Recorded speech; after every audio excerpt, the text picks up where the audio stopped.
Cryptoire, archive des vérités oubliées, ici.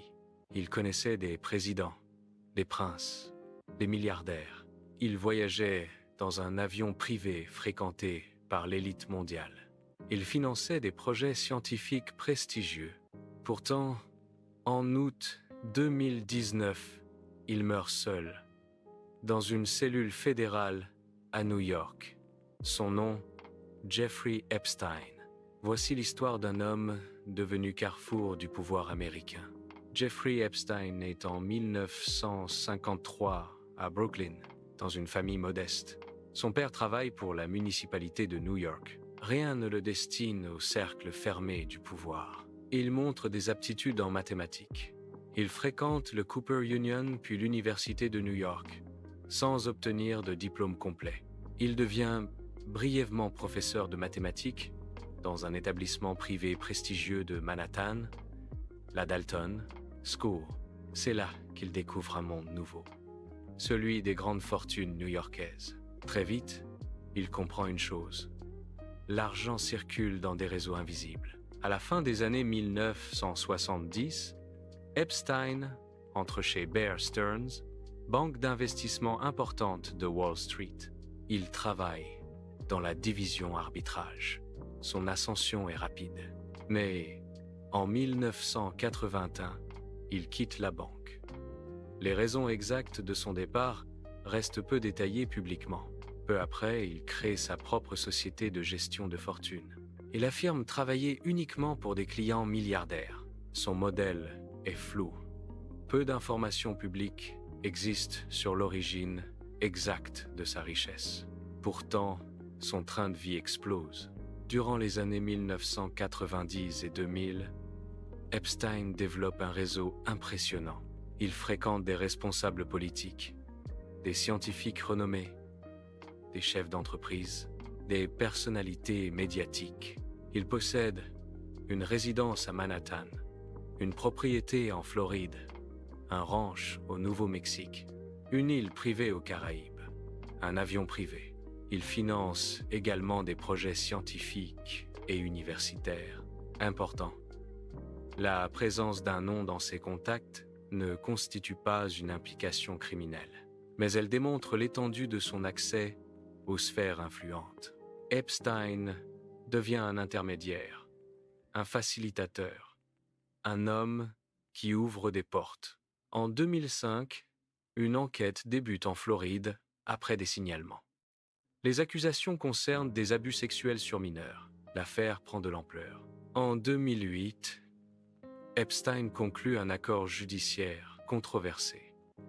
Il plaide coupable pour des charges réduites. Il purge une peine de 13 mois avec régime aménagé. Cet accord déclenche un débat national. Certains estiment qu'il bénéficie d'un traitement favorable. D'autres soulignent la complexité juridique du dossier. Mais une chose est certaine, l'affaire ne disparaît pas. En 2018, une enquête journalistique majeure remet le dossier sous les projecteurs. En juillet 2019, Epstein est arrêté à New York par les autorités fédérales.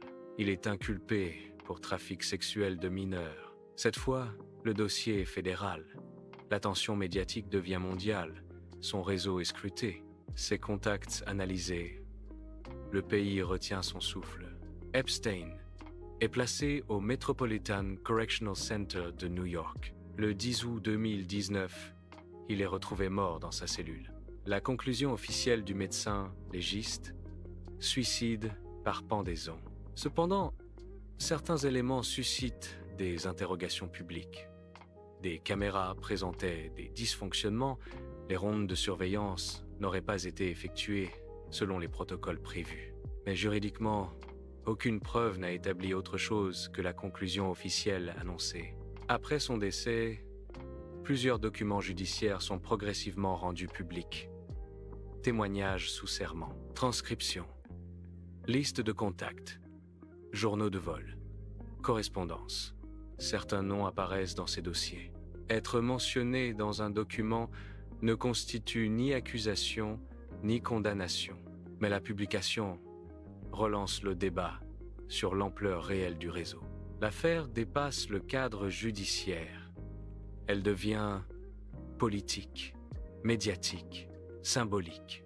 Dans une Amérique profondément polarisée, l'affaire Epstein devient un point de fracture. Elle alimente la défiance envers les élites. Elle nourrit les tensions partisanes. Elle ravive le débat sur l'équité du système judiciaire.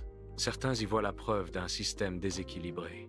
D'autres y voient un dossier pénal devenu instrument politique. Quoi qu'il en soit, le nom Epstein dépasse la personne. Il devient un symbole. Ce que l'on sait officiellement, une carrière financière opaque mais influente, une condamnation en 2008, une arrestation fédérale en 2019, un décès qualifié de suicide. Ce qui reste débattu, l'étendue exacte des responsabilités individuelles, ce qu'un procès public aurait pu révéler, et l'impact réel du réseau sur certaines sphères de pouvoir. Jeffrey Epstein n'était pas seulement un individu, il était un carrefour entre argent, pouvoir, influence. Les dossiers existent, les noms circulent, les débats persistent. Dites-moi en commentaire, que pensez-vous réellement de cette affaire ?